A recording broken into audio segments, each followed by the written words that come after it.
Hey there, everybody. I'm Mike DiLisio. I'm Chris Yi. And today we're going to be taking a look at a solo-only game that is set in the Valeria universe. Solos of Valeria. Close, Chris. Dang it, all right. Close, very close. Siege of Valeria. And this is a kind of a tower defense style game. Yeah, I'd say so. Yeah, Absolutely. but instead of giving you vague generalities, let me give you slightly less vague generalities in this overview.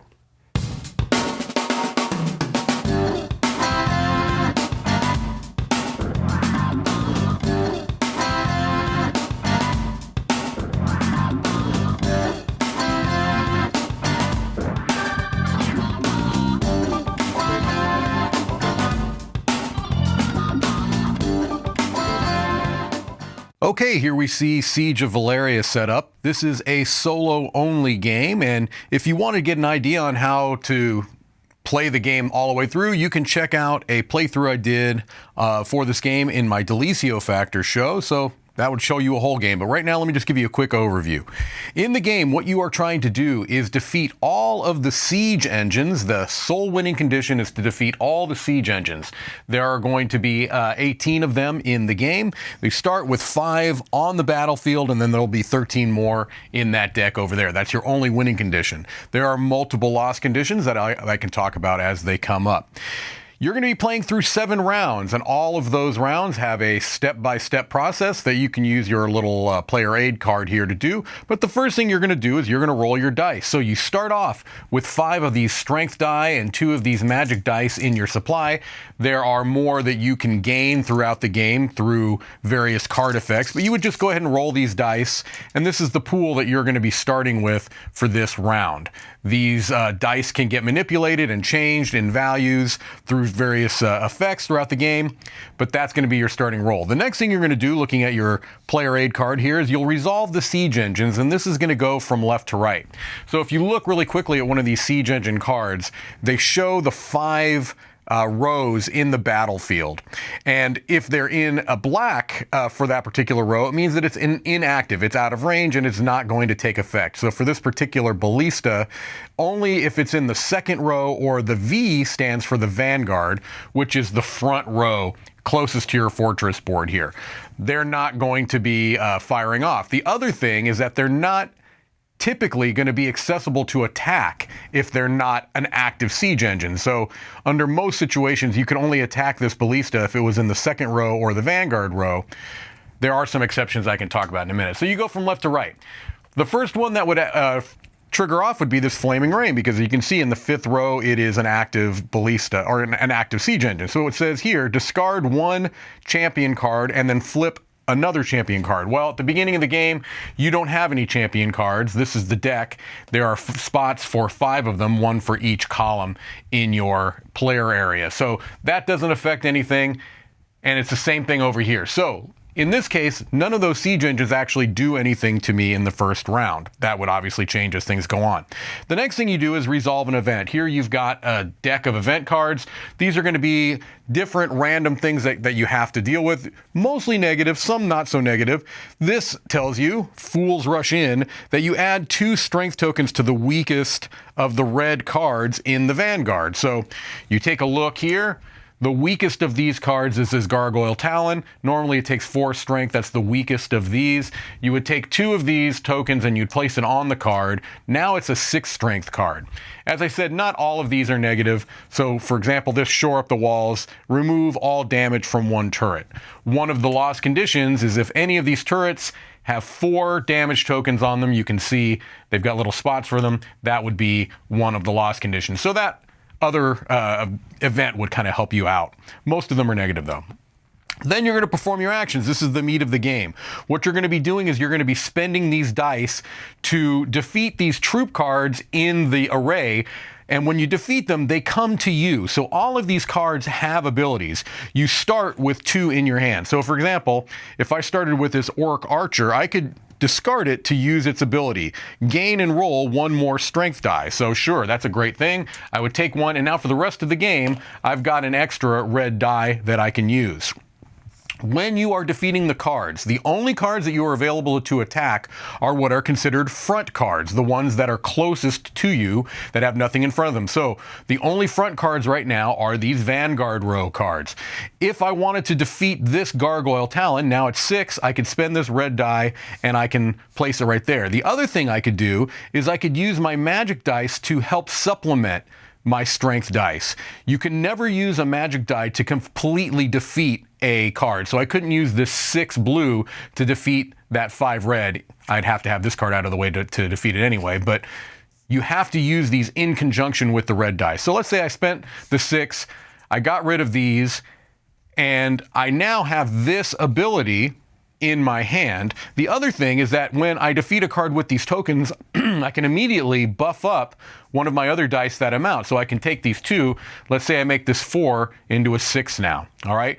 Now the other thing that happens is that this now becomes the front card of this column because there's no card in front of it. So now this is a valid card for me to attack. The main thing again that you're trying to do is defeat these siege engines. So right now the only 2 siege engines that I'm able to attack would be these 2 Flaming Rain siege engines because they are again active. So I could 12, 13, 14 defeat this Flaming Rain. And when you defeat a siege engine, not only does it help you get closer to winning the game, but you get one of these champion cards. And they all are going to have abilities that you can use once per round or have a discard ability like this, which tells you that you can only use it once and then you get rid of it. And you can place it on any one of these turrets, all right? As you are gaining them and, using them and flipping them over, one thing you have to keep in mind is that if you ever have 3 damage tokens on one of these turrets, you have to discard the champion. You don't have spot for it because it blocks it. The other thing you could do is if you had damage on a turret that had a champion on it, you could always discard a champion to remove one of the damage tokens in its column.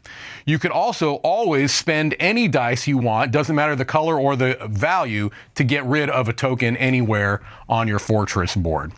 So once you've performed all your actions, then you're going to activate the Vanguard. Any cards that are remaining in this front row are going to do a damage to the associated column. So if I left all those, that would have been very foolish. I would have got a damage here, here, here, and here. Then the next thing you're going to do is you're going to advance the battlefield. Any cards that have spots in front of them, you're going to slide them down, and then you're going to reinforce the battlefield. You're going to add a new siege engine to any row that doesn't, to any column that doesn't have one. In the 5th spot, you'll add 4 new cards from the troop deck, and then you will push down to fill up any spots. You're going to do that 7 times. If you are able to defeat all 18 of the siege engines, you have won the game. There are multiple loss conditions in the game. The one way you would lose is if there is a siege engine in the Vanguard and you have to activate the Vanguard. You also lose, as I mentioned previously, if you have 4 damage tokens on any one of the turrets, and you lose if you've gone through the 7 rounds and you've not defeated all of the siege engines. That is Siege of Valeria. Let's head back and let you know what we think. All right, well, that is an overview of Siege of Valeria, a solo game. Do you want to just start off talking about the components first? That seems like always a good place to start. Sure, yeah. I mean, the Valeria universe, I haven't played too many games in this world, but I also feel like that doesn't really affect much because they're not very similar one to another. No, generally not. They're not. Yeah, but one of the things that I do like about them, they have the nice wooden components that comes into play in this game. Yep. Fantastic artwork. There's not a ton of stuff. I don't have a lot of complaints because the cards are great. I like the siege engines. They're differentiable. The information is easily presentable. Yep. I have one issue. Okay. The fold-out board on which you put the damage tokens. Yeah.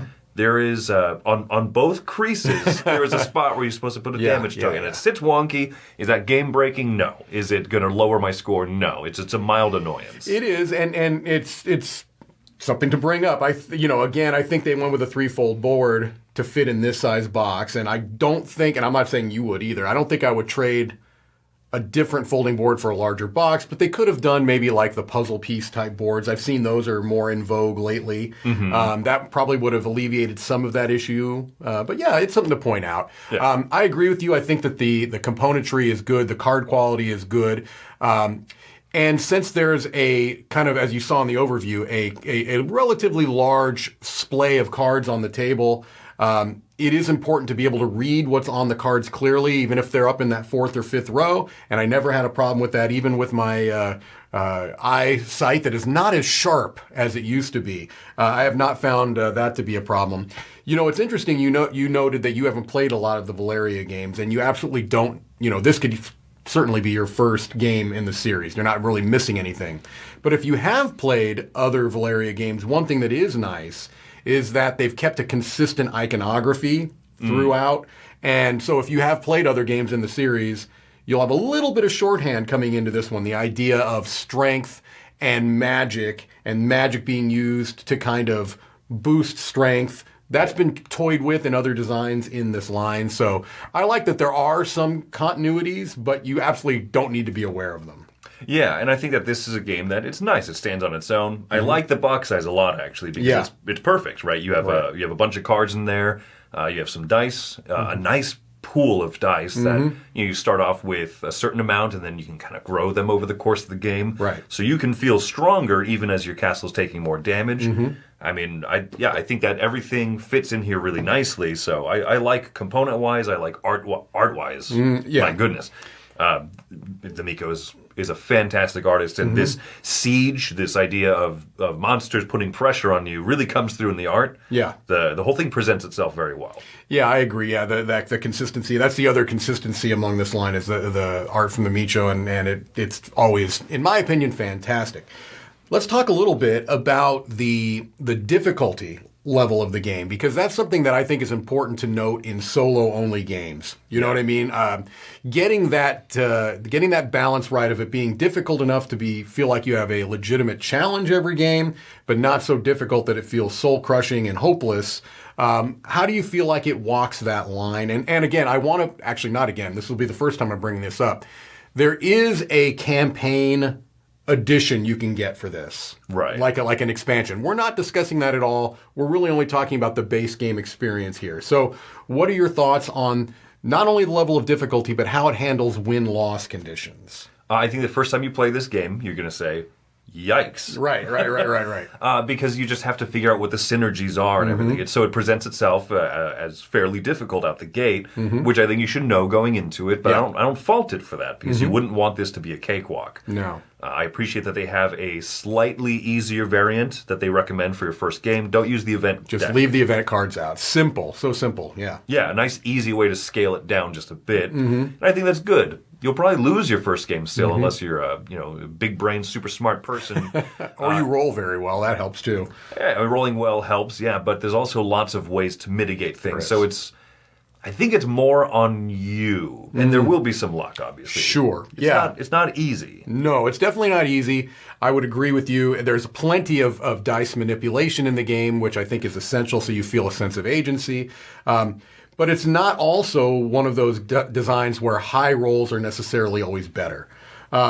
Because of the mitigation, because of the different powers that you get in the game, which is also a very nice kind of design touch, is that the cards that you are quote-unquote defeating then become powers that you can use. And that's where the combo element of the game is going to come into, is being able to get some cards that synergize well with each other, letting you pull off some big epic feeling turns, which is pretty satisfying.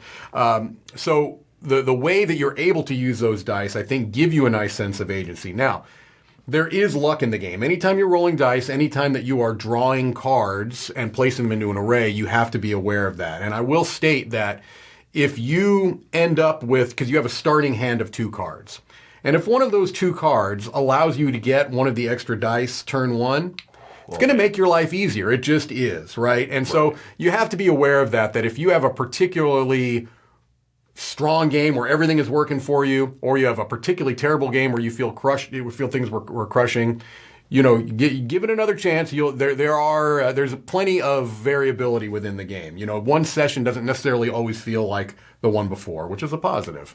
Yeah, that's the type of thing.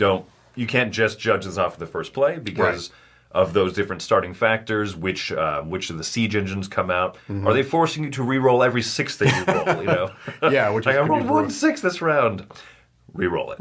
Yep. Those siege engines put a lot of pressure on you, which is good, as that's the point and the name of the game. Right. A couple of things I will mention. You get the champion cards. I want to talk a little bit about the champion cards. You get them every time that you defeat a siege engine. They give you an ability. It might be a one-time ability, discard it, and then you get that ability. Or it might be a persistent ability. You can use it once per round. Somewhat persistent. You have to flip it over. There are also other cards and siege engines that can make you either lose those or flip them over so that you can't get their power.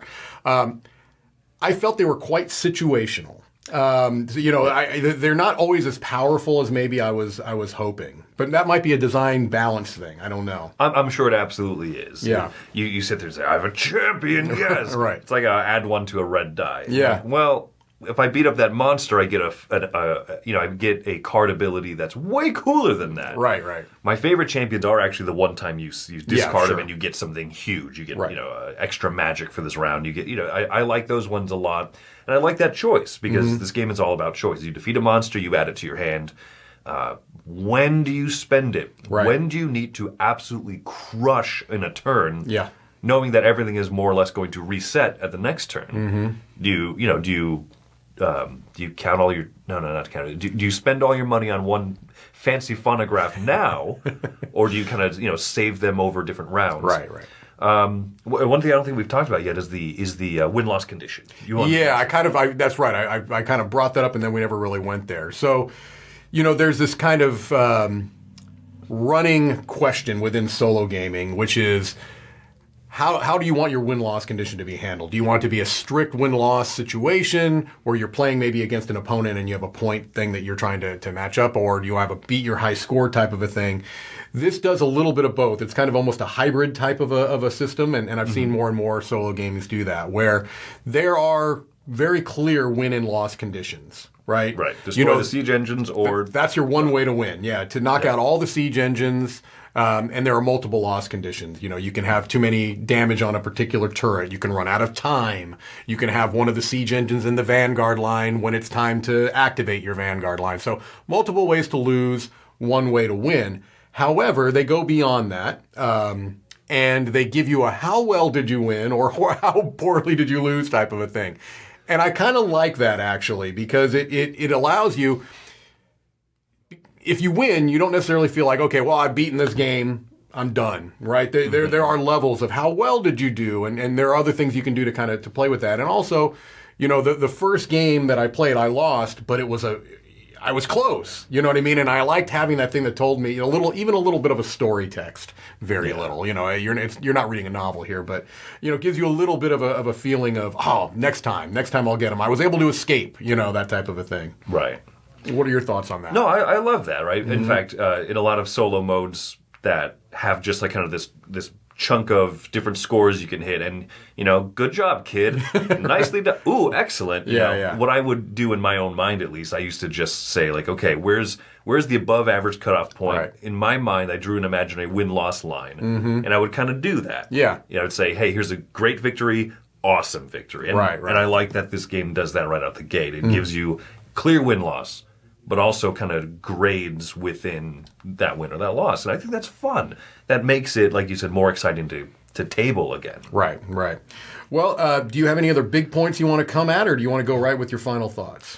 I'll go into my final thoughts here. I like this game a lot. I can see myself definitely pulling this out and playing it. I have plenty of solo games, but something about the ease of setup and just kind of the fun nature of tower defense. I'm giving this one a 7.5. Because I have a lot of fun with it. A few gripes here and there, right? And some of them are, my own personal taste. Oh, I wish the champions were a little beefier or something. Right. That's fine. And kind of the swing of luck from one game to another. I'm fine with all of that. I think one of my issues is that I don't think I love the Valeria series rule books. I think that sometimes they leave some questions. I definitely played my first game of this wrong. Yeah. Absolutely, and there's no question about that. I feel like they could have been a little bit more clear. The rulebook is very stark. Yeah. Big white page, lots of small black text in a funny font. That's not enough to really, really damage the score or anything. I still recommend this. I think that if you're a solo player and you like tower defense things, this is a lot of fun. We're very close, Chris, because honestly, I think a lot of our positives and negatives mirror each other. I'm coming in an 8, so just right on line there. I will co-sign your issues with the rule book. It's not necessarily that there's anything missing out of the rule book. I think maybe some of the organization and their points of emphasis could have been more focused, because there are some small little details that are easy to miss, and they can relatively strongly impact your game. So that's another reason why, if you have a first play that seems a little bit off, maybe go back through the rule book again and make sure you might be like, oh, that's something I missed, because there are some little things you can miss. The basic flow of the game is relatively straightforward and makes sense, but there are some nuances in there. So I'll co-sign that. But it does a lot of things very well. You mentioned the setup and teardown. That, even though you've got a lot of cards out there, it's a very quick. The ratio of that to the gameplay is very good. There's a nice level of agency in the game, although there's going to be luck. You have to be aware of that. But when I lose the game, I most often feel it's because I tried for something, or I was maybe wasn't keeping my eyes on the prize. Remembering you only win the game when you knock out the siege engines. That's the only way to win. And if there's 13 of them in 7 turns, your brain's telling you I've got to get at least 2 around. And sometimes you get lost in the weeds. You really want that card, and you're like, oh, that's going to give me a great power. But that type of a thing. I think most often when I lose, it's because I probably didn't make the best decision. So plays in a good amount of time, looks good, satisfying solo experience. So for me, that's an 8. All right, well, that is Siege of Valeria. Until next time, I'm Mike DiLisio. I'm Chris Yi. Have fun. Storming the castle. I always come back to Storming the Castle. Yeah, let's just stay with Storming the Castle.